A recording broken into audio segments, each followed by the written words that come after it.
You're listening to the Savoir Faire audio experience. Are you ready?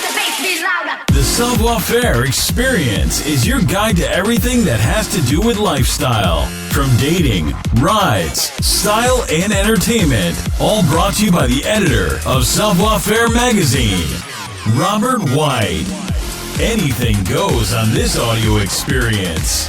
So, let's go. It's still the best.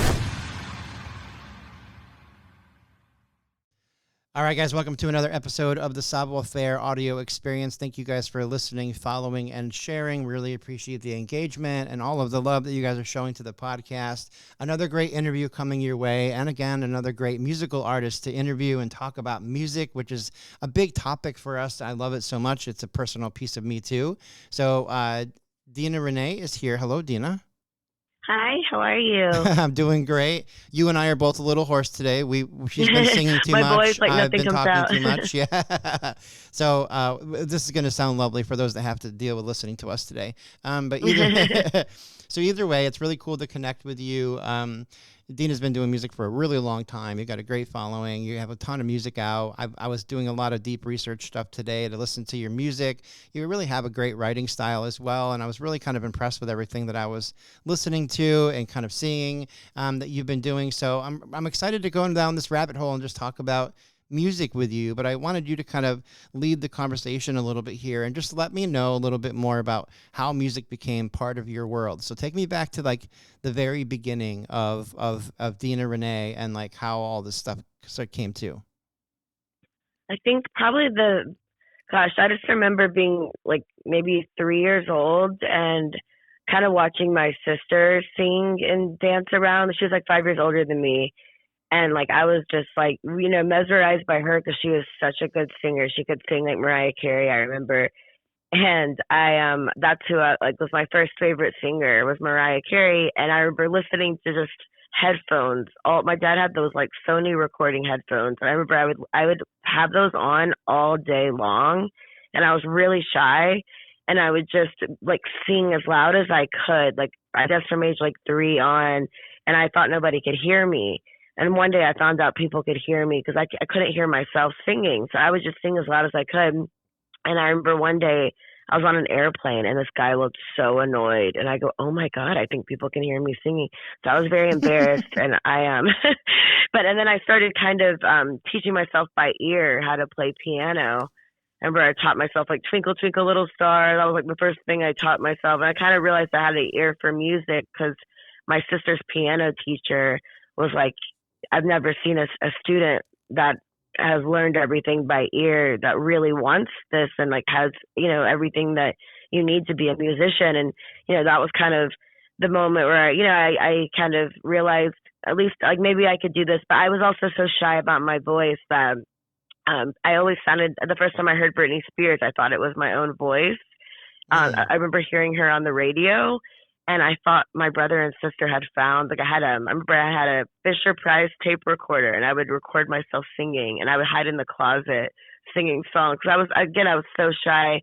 And, anyways, I remember hearing Britney's voice and I thought it was the worst thing I ever heard in my life. I thought it was mine. I almost like threw up. I felt so sick. And then I, as soon as I saw Britney's video for Baby One More Time, I like decided I like really liked her. And then it wasn't until like becoming a fan of Britney and her voice that I kind of like started to think, oh, wait, Britney's from a small town in the South. Like I'm from Tennessee.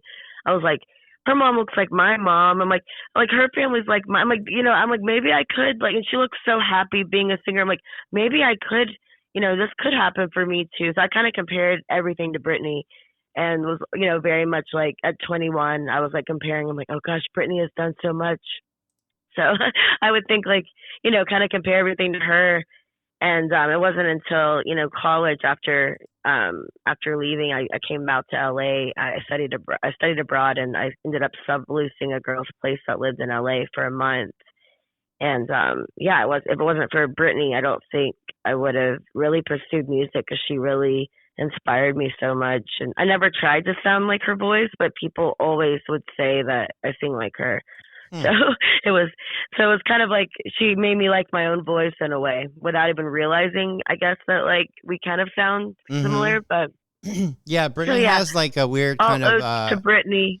yeah, Britney's voice is very unique. I'm trying to think of like her music style and what she was doing when she first came out. Like there was a little bit of a like almost like she held her breath when she sang a note. It was super kind of weird. It was it sounded great, but there was like a little thing, and I did pick up on a little bit of that when I was listening to you today, which is similar. There's like just a style kind of piece that's kind of unique there. So that's cool that you kind of Yeah, it's followed weird. a little I bit of feel what like she was doing.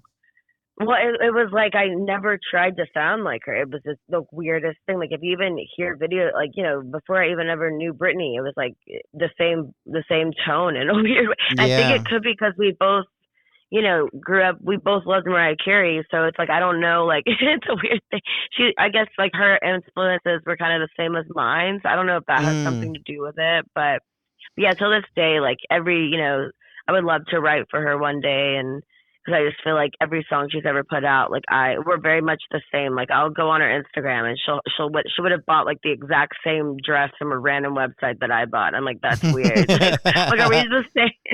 Yeah, so it's Kindled just a weird. spirits in a Yeah. non-liking way. Yeah. That's pretty cool. Well, I'm curious about a lot of things with music, obviously, and when I meet new artists, I like to kind of deep dive a little bit and learn a little bit from them.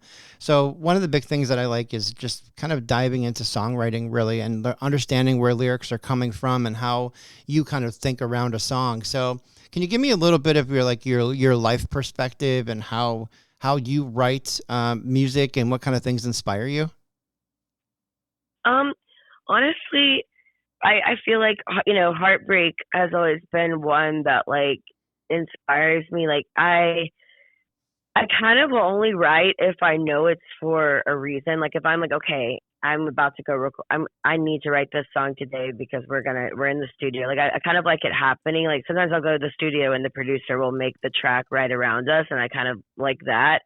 But also I'll just be driving and sometimes like something will come to me, like, maybe like a phrase, or like I don't know, and I'll just kind of write it down. I know I shouldn't text and drive, but I'll just kind of like write down what's in my head. Sometimes like, there'll be a phrase that will come to me, or and I'm inspired by. I'm a very like I really like feel what other people. I don't want to be like I'm an empathetic person. I hate people that say that, but I'm like I feel a lot of like what's going on around me. So like if my friends are going through a breakup, or I feel it more than sometimes they do. Like I just really feel their pain. So a lot of songs are inspired by what my friends have gone through, and I lost a friend to like domestic violence, and it's like that like has always been my biggest fear of like something like that happening.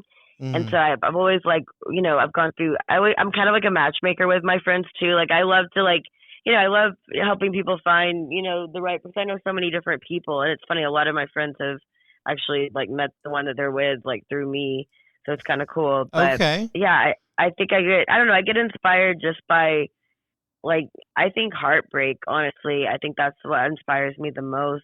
Or and I mean you can turn a song into like a happy song, I guess, from that. But most of my songs are really about like people going through a breakup. I want them to be able to turn to music and feel better.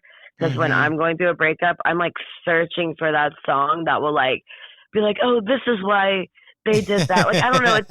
It's just like that's always been like, It's good yeah. Like if I'm therapy. going, yeah, if I'm going, and I feel like these days, like, I mean, it's been hard since COVID, I think, to find music that it's just so different now. Like, I can't even find, until this year, like, I was happy that there was like a Chaperone and a Sabrina Carpenter. Like, I liked their songs coming out, but it's been hard to find like pop music, I feel, that is inspiring in that way.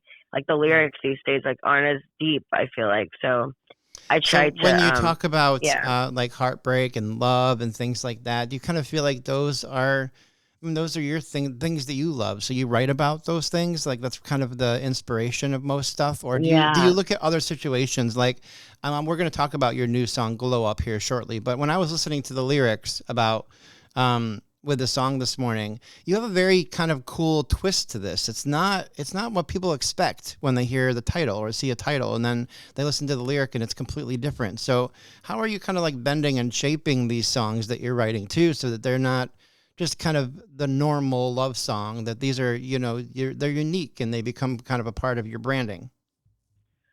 With Glow Up, I honestly, like, I think I woke up and something in my head was like, Glow Up, like, that's the name. And it was after I went out, with a friend. I guess I can get to what it was about later, but I think I kind of shaped that one. Mainly it was like Glow Up. I wanted it to kind of be something that people could post on Instagram Reels where like they're getting ready also. Like I wanted it to be like for girly girls that are, doing maybe like their makeup transformation. And that was kind of, it was kind of, it's supposed to be based on something where I wanted people to be able to repost it a lot and like be inspired to make videos around it. I thought that'd be kind of cool. Mm-hmm. But really, I mean, it was also, do you want the story of what it's about? But we'll definitely dive into it. Yeah. I guess I'm more curious about like just perspective and process, and like there's a writing style that I have too, where I like to think of like a single word, right? And you did this too with Glow Up. You did this. You and I are on the same par. I think of something that's kind of random or popular or something, and then I think of like 20 other ways that this could have a different meaning. And I think and we can talk about Glow Up. Let's just dive into Glow Up. So Glow Up is like your new single that just came out. It's available everywhere. It's an awesome song. I was listening to it this morning a handful of times before you and I connected. Oh, thank you. Yeah, I mean, I needed to kind of get a vibe of who you were and what's going on. So Glow Up to me is, I've seen this a million times on TikTok. It's all of these people that are kind of like doing the makeup tutorials and trying to like bring themselves up a little bit. And that's the first perspective. But your Glow Up is like, I got rid of a boy, so now I feel better.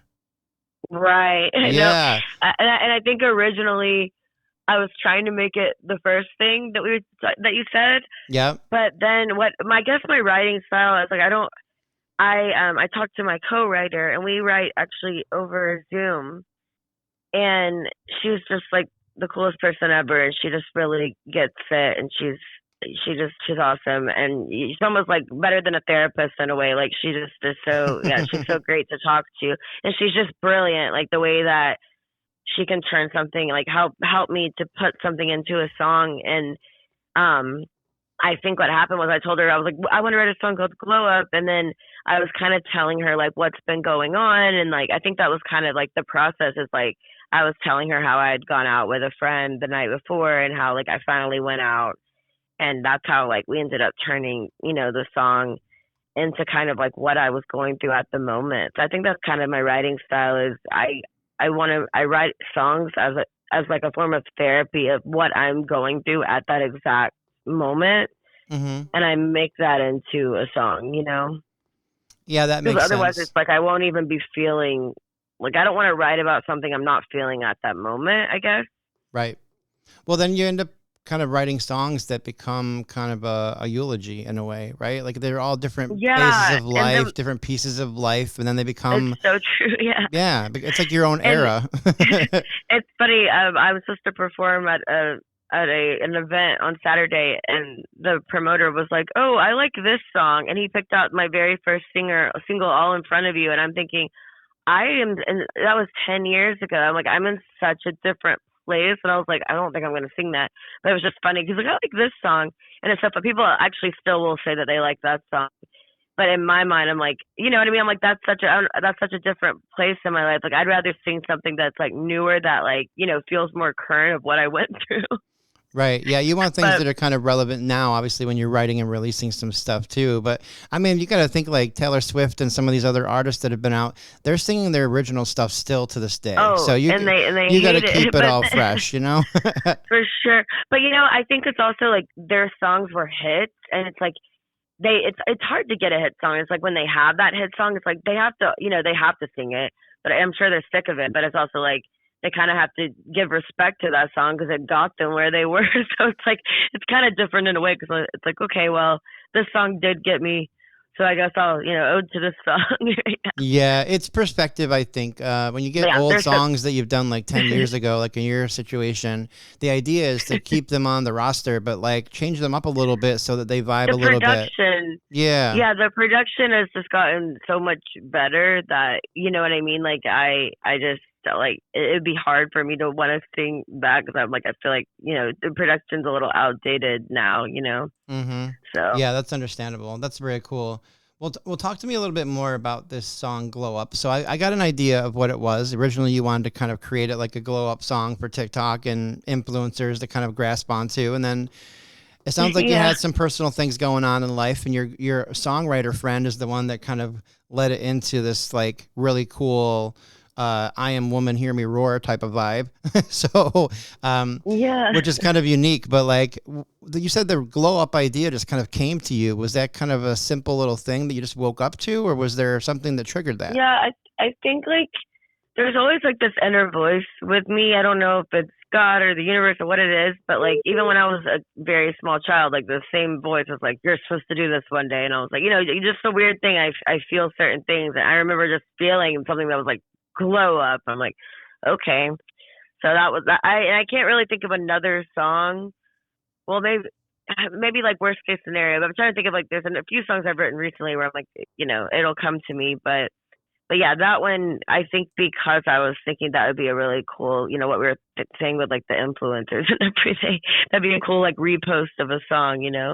Yeah, no, that makes a lot of sense. I want to dabble a little bit in some other categories with you. Obviously, music is your first love, but you have some other little skills that people don't really talk about.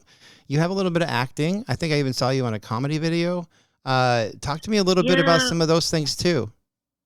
Yeah, actually, I always wanted to do acting like my whole life, and I would always think, oh, it's probably easier to get into acting. So like once I'm an actress, I can also do music.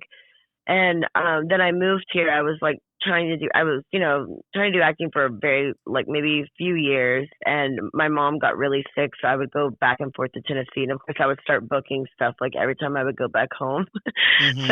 and actually Tennessee is where I have a lot of. They started moving everything to Tennessee like recently, so it's like I would book a lot of stuff when I would go back, but yeah, right now I'm actually looking for a new acting agent, but it's all kind of changed to self tapes. But yeah, acting, comedy acting, that's always been what I really love. I love becoming a character and just kind of escaping into that. But when I moved to LA, every acting class would be like, "Hey, you just play yourself." I'm like, "What?" So that was an interesting thing because they literally would tell me in my acting classes here to play yourself, and I'm like, "Well, that's not why I wanted to be an actor." So it kind of was an interesting thing, but I still love it. I miss it. It's been a few years since I've acted in anything, but I kind of had to choose like once, when I was, I had to come up with staying here and my rent and everything. So it was kind of like, okay, like either I can try to do acting still like, and not have to have a job where it's completely open, Mm-hmm. or I choose between the two. And if I had to choose between the two, I would choose singing. So I ended up getting like a full-time job for a while and, just focusing, all my extra money on my music. And that's the thing, as an indie artist, it costs me everything I make to put into my music. Yeah. So Well, yeah, I I mean, do love acting, but there's nothing wrong with that, Dina. I mean, I know from my time in Nashville that some of the absolute best artists that ever came out of Nashville were waitresses, janitors, you name it. They were doing odd jobs, doing what they needed to do, devoting their time and energy into their music career. Like that was a part of most of the artists that we listened to. They had to do that. The starving artist thing is like a real thing sometimes. And so not everyone gets the benefit of just having the opportunity to walk into a career. So the grind is really, really impressive for me. I mean, that's people that truly love the craft. They're devoting time, energy, effort, money into making sure they're producing the absolute best product, creating the videos, getting in the studio, spending the extra money. Those things are really, really impressive. So, I mean, I applaud you for that grind.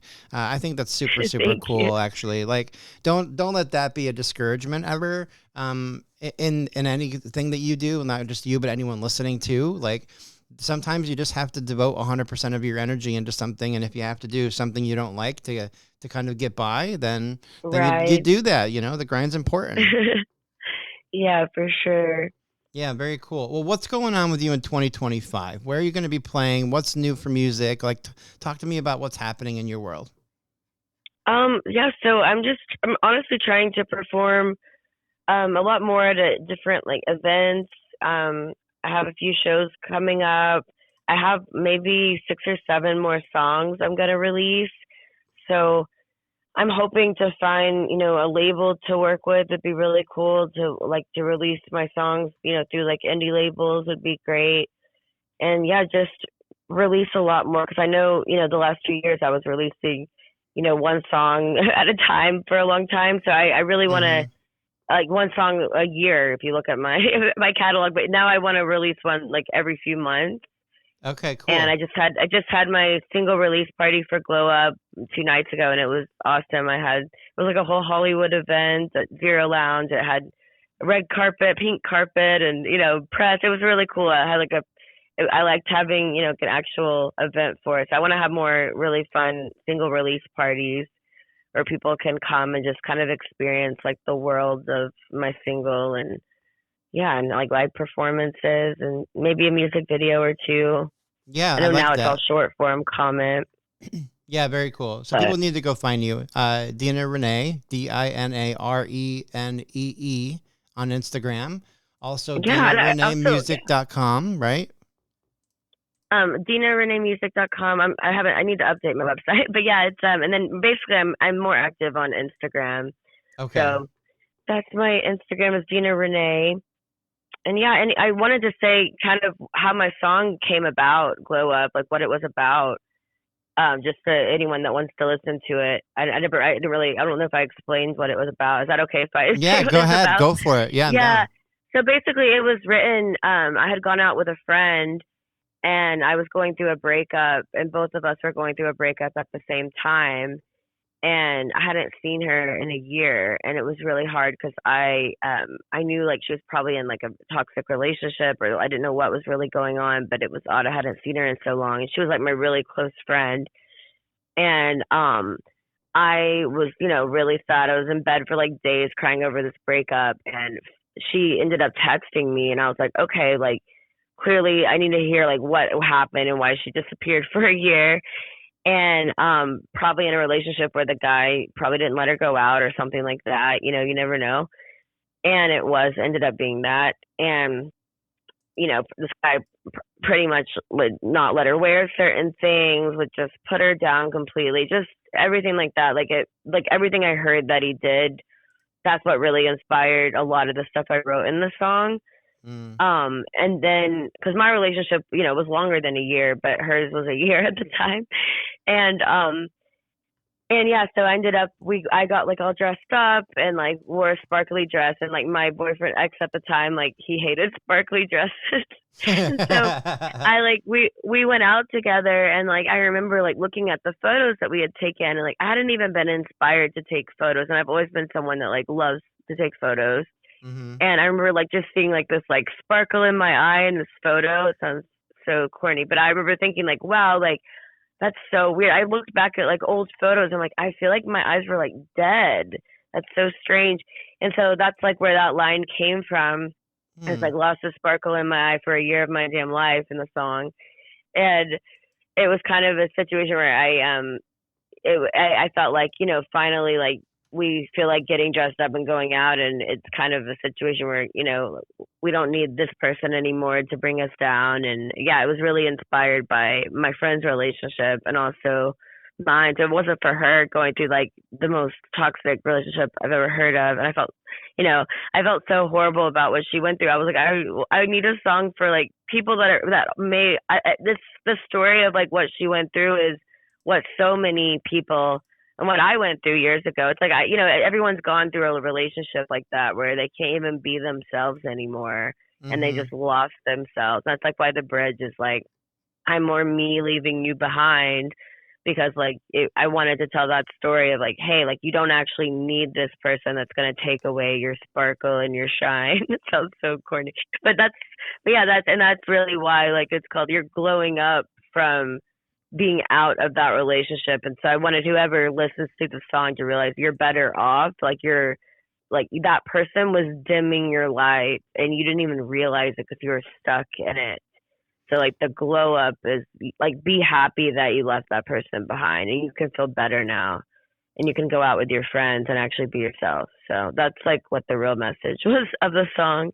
Yeah. So, I love that though, because that's like a legitimate message that people need to kind of absorb. Right. I mean, it's really important. Yeah. It's not like a thing that everyone listens to or writes about. So I like the idea that you kind of have a unique twist on giving like that kind of like, you know, get out there and live life kind of thing. That's cool. I like that. And it's interesting to me to hear that like you were talking about like your ex or your friend having a situation where she was just kind of like, you know, being a little bit controlled in a way and needed to escape that. And that's a cool thing that she was able to finally like live it up. But then you also mentioned like, you know, he doesn't like me wearing like shiny dresses. It just fits. It fits so well. Like it all blends together so well that it all comes cool. It comes together very cool in this song. So yeah, very good job on that one for sure. I think it's a very cool twist. You. Yeah, I like it. Well, thank you. Yeah, thanks for letting me share kind of what it was about too. So Yeah, I really absolutely. appreciate you having me on here. Yeah, I really appreciate you finding time for me today too. It was really nice to connect, talk a little bit about music. So I definitely appreciate that. Awesome. Well, have a great rest of the day. Thank you for listening to the show. Please take a minute to head over to www.savfair.com and subscribe to our publication.